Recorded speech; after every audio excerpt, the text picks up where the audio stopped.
শিক্ষার্থীদের তুলির আঁচড়ে রঙিন হয়ে উঠছে দেশের বিভিন্ন জেলা শহরও। সড়কের পাশের দেয়ালে বর্ণিল বিজয় গাথা আঁকছে শিক্ষার্থীরা।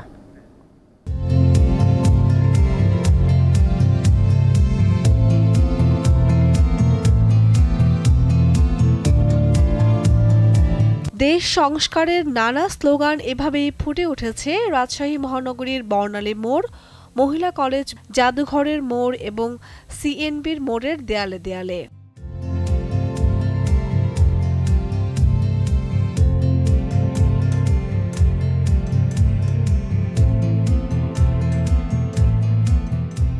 ছবির মাধ্যমে আমরা তাদের এই আত্মত্যাগ ফুটিয়ে তুলতে চাচ্ছি। ছাত্র আন্দোলনকে, দেশপ্রেমকে মনে রাখে, সেজন্যই আমরা আসলে এই চিত্রাঙ্কনটা করছি। শিক্ষার্থীদের আঁকা গ্রাফিতিতে উদ্ভাসিত খুলনার দেয়ালগুলো, এগুলোর মাধ্যমে দেশবাসীকে নতুন বার্তা দিতে চায় শিক্ষার্থীরা।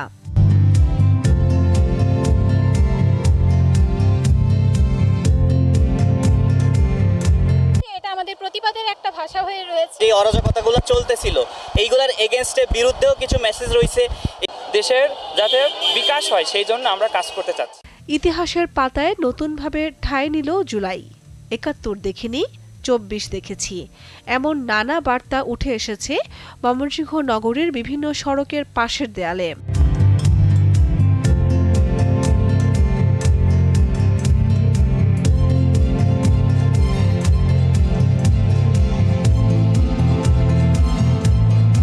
আমরা সুন্দর একটি দেশ চাই, যে ছাত্র আন্দোলনটা ওটাকে রঙের মাধ্যমে, চিত্রের মাধ্যমে ফুটিয়ে তোলার চেষ্টা করতেছি। মাগুরায় শিক্ষার্থীদের তুলির ছোঁয়ায় তাৎপর্যপূর্ণ নানা স্লোগান সাধারণ মানুষকে উজ্জীবিত করে তুলছে।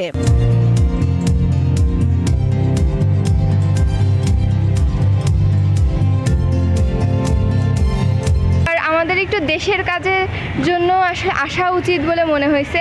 চাঁদপুরেও বৈষম্য বিরোধী শিক্ষার্থীরা তুলে ধরছেন নান্দনিক চিত্রকর্ম।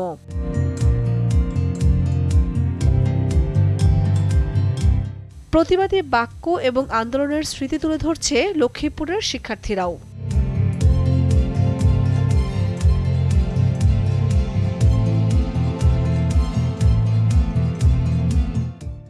কামরুন নাহার, দীপ্ত, বার্তা কক্ষ।